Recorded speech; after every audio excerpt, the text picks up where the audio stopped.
going on, everybody? David Medina here. Make sure you like and subscribe to the channel. Make sure you follow me at David Medina PDX across all social media.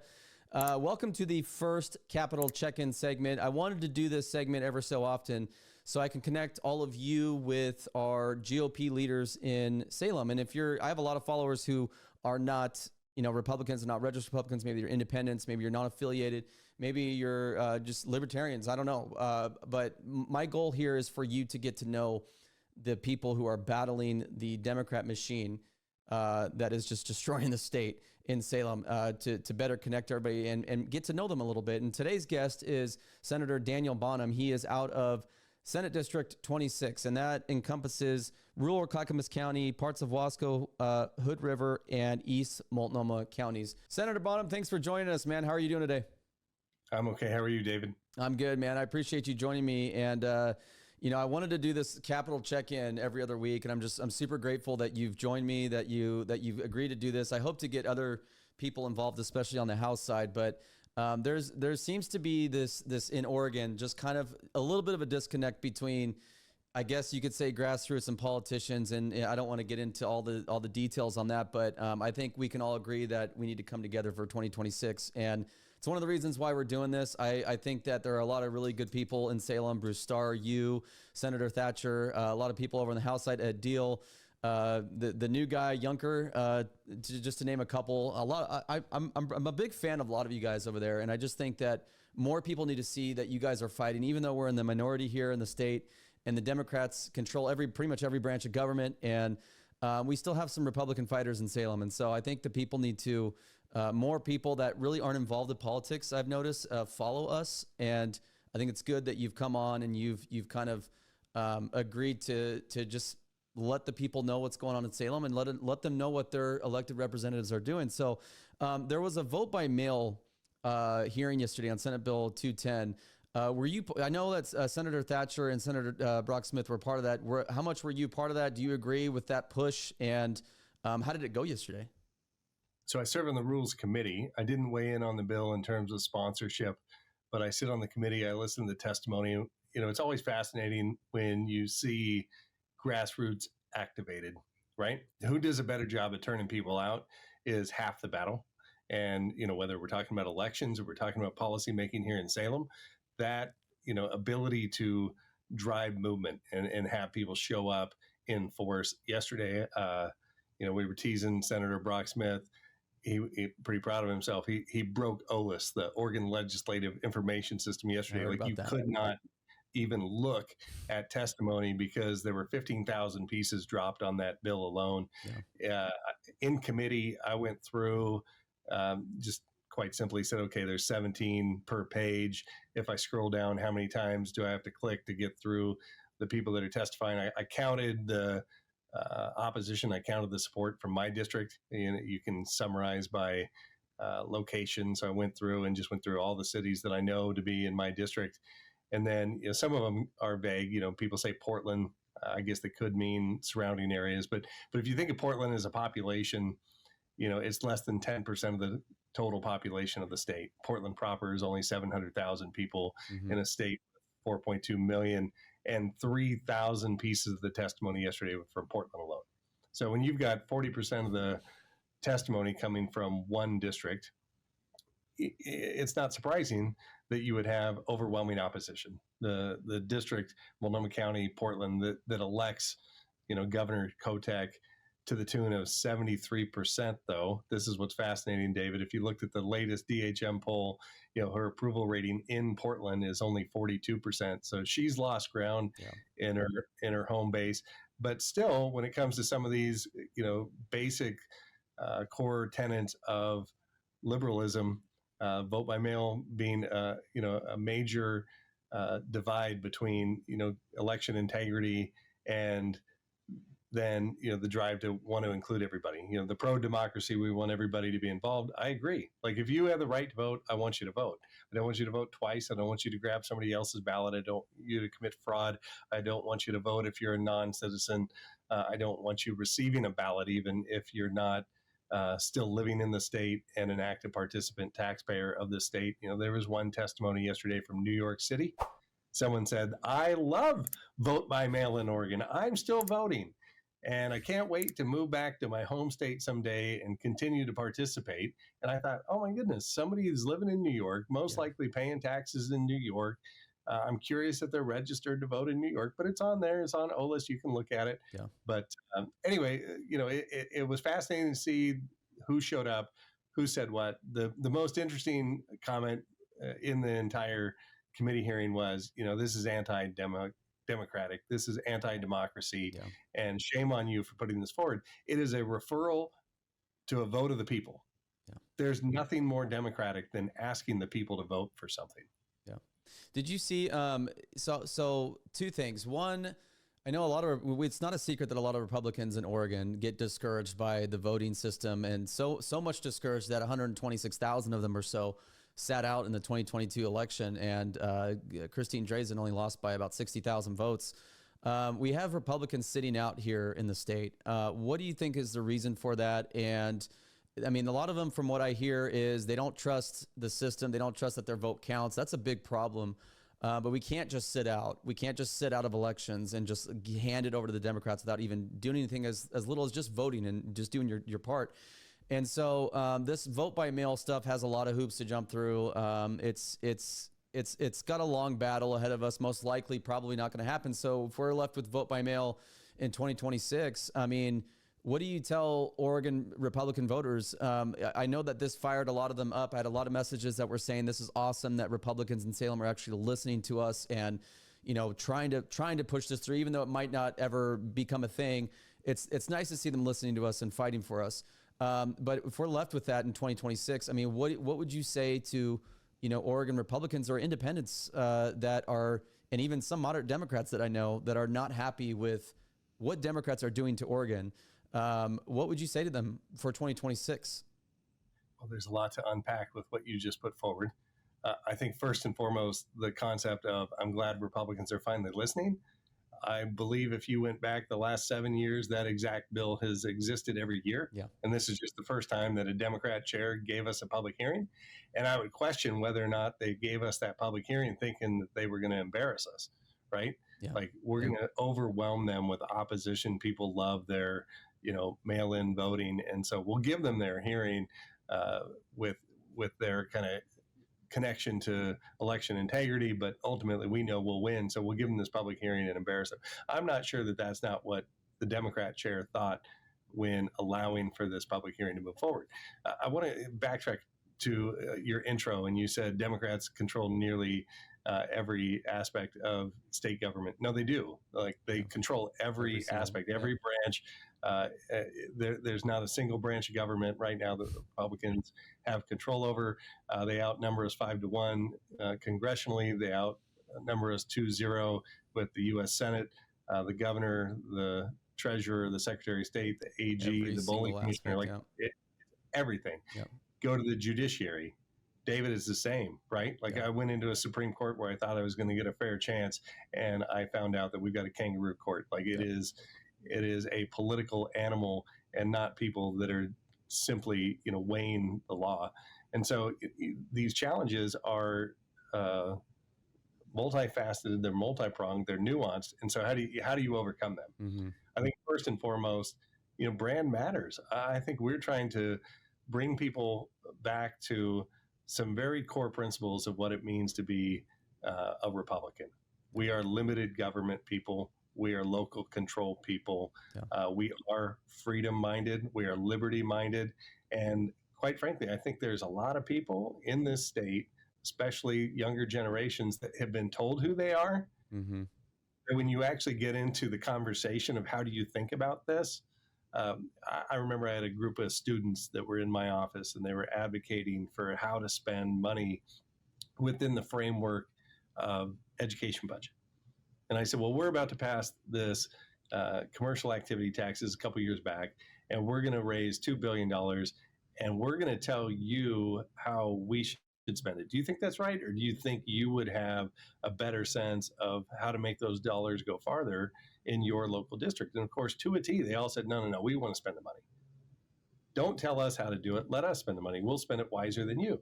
And so, when you get into, again, specifics, I think we find a lot of support. And Yeah. yet the fear monger, I can already tell you what the next election is going to be about. Mm-hmm. Trump. MAGA extremism, right? It's going to be about Trump. Yeah. It's going to be about abortion. Now, the next gubernatorial race, I guarantee whoever the candidate is, whether Christine runs again or whoever steps up to run, Mm-hmm. they will be a MAGA extremist, anti-democracy, pro-life person that is going to take away your right to an abortion. Now, the reality is the governor can't take away your right to an abortion. And quite frankly, as much as I am pro-life, Mm-hmm. firmly so, I think it would be a irresponsible thing for the first Republican governor in 40 years to take an issue like that, where more people actually in Oregon want us to be a pro-choice state. Why would your first act be to overcome something that's the will of the people? Like, I just don't see it happening. And yet here in Oregon, we're having a hard time bridging that divide. Like, we are trusted on the economy, right? Like, that is absolutely, we're trusted on law enforcement. Mm-hmm. Like, if you think about when people want to vote for a Republican, it's when the economy is rough, when their dollars aren't going very far, when they see crime on the street. And we are in the middle of all of that, right? I mean, how many people have you talked to that are saying, oh my gosh, I don't know where my kids are going to live. I don't know where my grandkids are going to live. I may have to borrow against my house to add on so that my house can become multi-generational, because otherwise my kids are going to leave Oregon. Yeah. And I was reading that stat this morning. In 2023, there were 131,000 people left. In 2022, it was 158,000 that left. And we continue to double down. Our economic forecast shows negative growth in every sector except for government. Yeah. Right? Government's growing. Healthcare is growing because it's government subsidized. Education's growing because it's government subsidized. Everything else in the private sector, we're losing jobs. Right. And the results from all of that, it's showing that throwing money at the problem. I mean, look no further than the homelessness problem, the education problem, how our kids, our test scores are failing. And you know, what we made the point today on one of our videos that, you know, Democrats are really good at fudging numbers. They're really good at making things appear that they're not through, you know, weird tricks within, like, for instance, you know, we have more kids graduating. The graduation rate is increasing. Well, it's because you guys lowered the standards and kids with D's and F's are graduating. The Democrats are really good at that. I worked for the state of Oregon for a little bit, a year and a half ago, and I saw it in that little micro situation where I was at of how they fudged the numbers within the Oregon Youth Authority. And so they seem to like know, and it's like so many people buy into that. They buy into that lie of like, oh wow, more kids are graduating. I mean, I talk to people on the street that are just like, and you're exactly right. You hit it on the head with the whole MAGA extremism. That's really all they have. I mean, they probably, the Oregon Democrats were probably secretly happy that Trump won because it gives them something to fight for, because they're not fighting for lower taxes. They're not fighting for education. They're pretending they are, but their results show differently. And, you know, they're trying to increase our property taxes because of an outdated tax system. You know, and like you just said, the population decreasing and, you know, people are leaving the state, leaving Portland. They seem to want to point everywhere else except themselves. And so you know, people, you know, I know you said you guys have been working on that bill, you know, for the last, you know, few years, and you guys finally got a hearing about it. That just shows you that, you know, how many people, you know, aren't really, you know, either involved or pay attention. But I know that you guys have been more active on social media. I love your guys' bad bill alert that you guys do on X. That really is informative and really keeps up everything. I try to share that as much as possible. What are some bad bills that you're looking at right now? Like, what are some things that are going on in Salem that people should know about right now in the Senate? Well, the one that just passed, Senate Bill 916, will allow public labor unions to get paid unemployment when they strike. People that are hired by the government to do essential jobs, teach our kids, drive our buses, enforce law. Like they're now saying, hey, when we strike, we want to be able to collect unemployment benefits. There's 2 other states in the nation that allow striking employees to earn unemployment benefits, and they don't allow public labor unions to strike. So it's only private labor unions that can. Mm-hmm. And so it was this massive bait and switch and misleading testimony that led to a lot of consideration. We pushed back, we tried to fight, but that's moving forward. What's going to happen ultimately, one strike in particular, I'll just point to Portland Public School District strike. We quantified that strike based on the amount of days, teacher salary, what they would have earned. It would have been an $8.7 million hit to the Portland public school budget. Now, beyond that, though, this is the part that baffles me, is what we didn't talk about is what happens to the school children that missed those 4 to 6 weeks. They don't make up days in the summer like they would for a snow day or two. Right. They literally go without, and the teachers will, oh, we'll catch them up next year. Yeah. I mean, our kids are still far behind from the COVID days, and they haven't caught up. And so I like all these things that they're doing. That's one example. There's an SCR 28, which would be a constitutional amendment that would guarantee your right to a clean, safe environment. I don't even know what that means. I still don't know what it means to have healthcare as a right in the Constitution. I mean, what are we opening ourselves up to in terms of litigation? And on this clean, safe environment, it's an individual right. So it's not collective. It's not we, the state of Oregon, and the people of Oregon. It's me as an individual. So if you're my neighbor and you're using a gas-powered leaf blower, do I have a private right of action against you to sue you because of the emissions that I don't like?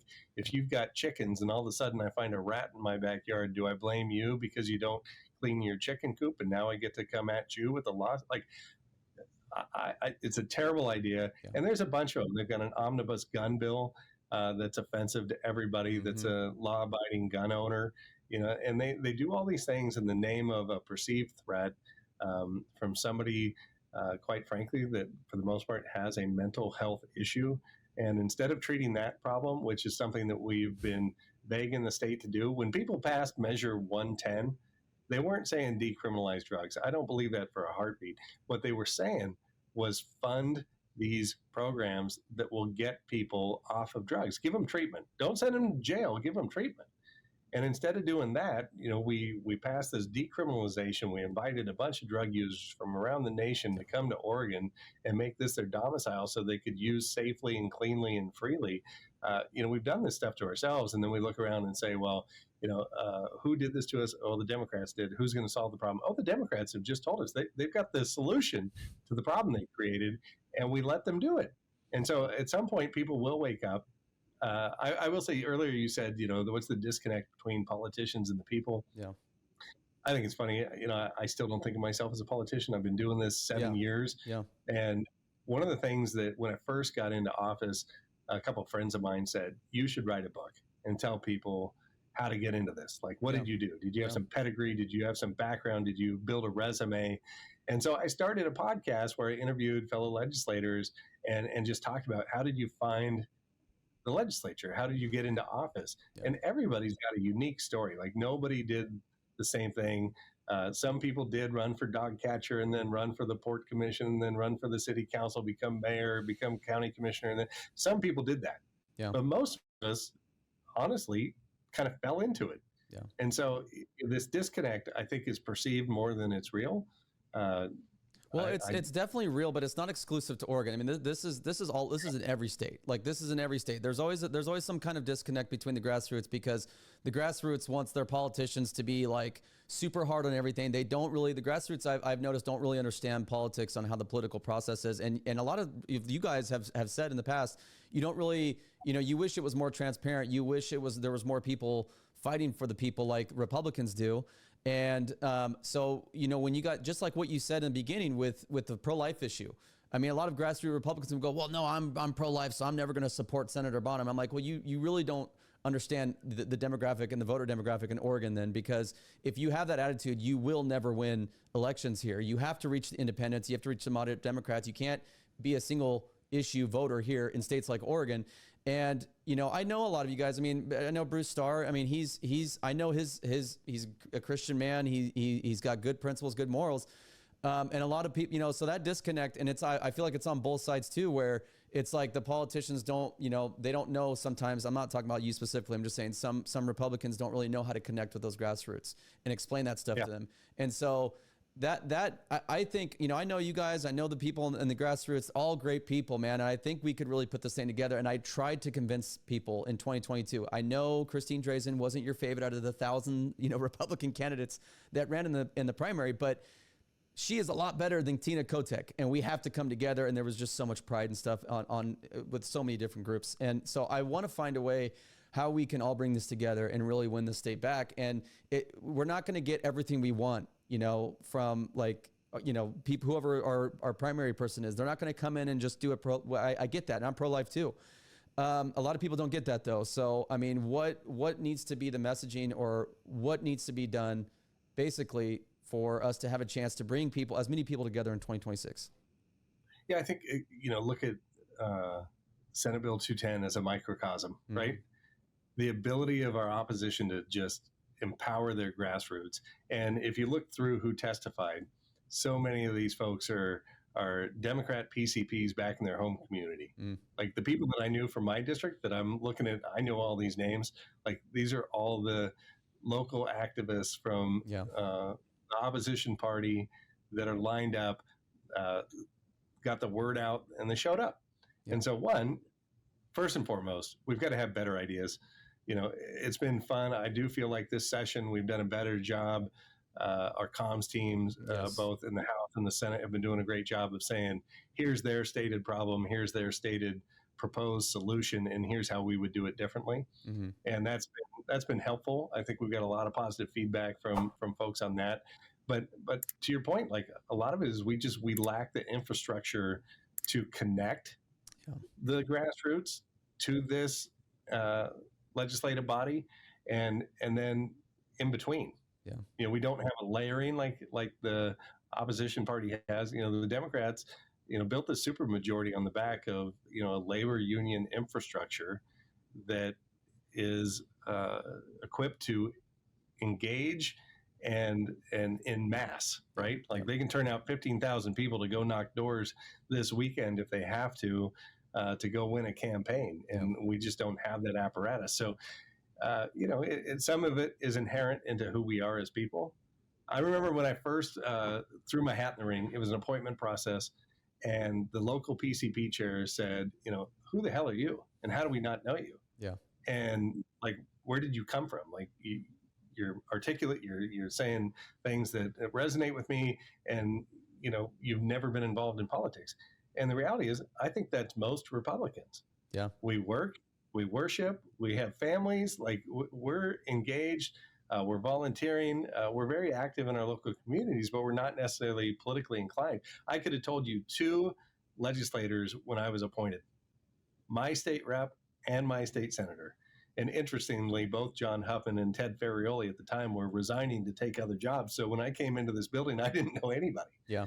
Like I had to look up who Tina Kotek was. That name didn't mean anything to me. So I think we got a long ways to go. One, to make sure that people are listening, getting out of our bubble. We're trying new podcasts. We started Oregon Doge, coming on here with you and hopefully connecting with some of your audience, and just making people aware so that we can break out of the 1,000 people we normally talk to and start to reach more folks. Right.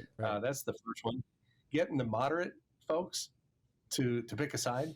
Being non-affiliated is not helpful in Oregon. Like we need you voting in our primaries. We need you helping pick our candidates. But to do that, we need you to re-register as Republicans.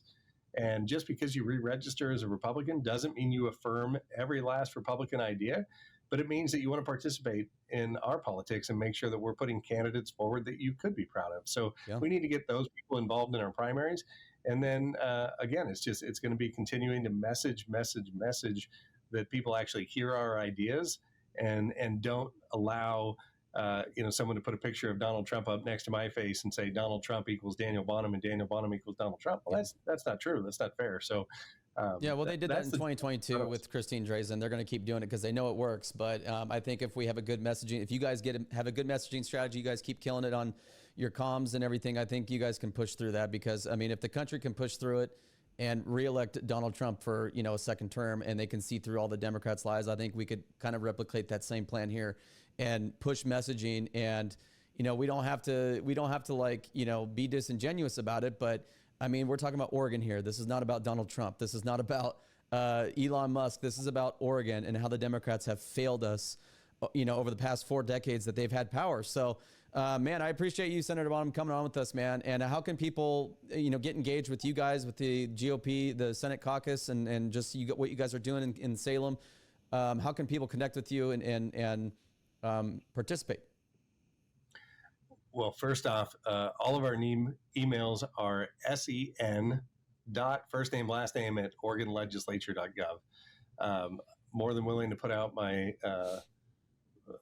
cell phone and my email, my personal, like there are so many ways, and most of us have websites. If you just Google our names, Oregon Republicans, you'll find us, and on there you'll find all our contacts through the Oregon Legislative Information System. Yeah. Phone calls work, emails work. Showing up in person is absolutely the best way to engage. There's nothing like someone having to look at you, see the whites of your eyes as you offer your compelling thoughts about what you think the direction of the state should be. I don't know when this is going to be published, but it's April 1st right now, and I want to read you my press release today. My staff got a little snarky, and I loved every second of it. I fell for it. This is hashtag April Fools, but not really. In a shocking turn of events, Oregon lawmakers have discovered a way to fund critical state services without raising taxes. Stop wasting money. For years, Oregonians have been told the only way to fix roads, improve schools, and to keep communities safe is through yet another tax hike. But after taking a closer look at the budget, lawmakers stumbled upon an overlooked gold mine. Billions of dollars tied up in bloated state agencies, redundant programs, and of course, ever-expanding influence of public sector unions. We couldn't believe it, said Daniel Bonham, Republican leader of the Dalles. It turns out if we stop funneling money into bureaucracy and special interests, we might actually be able to fund the things Oregonians care about. The discovery sent shockwaves through Salem, where many have spent years perfecting the art of growing government without improving services. Meanwhile, Senate Republicans are doubling down on this radical new approach, ensuring tax dollars actually benefit taxpayers.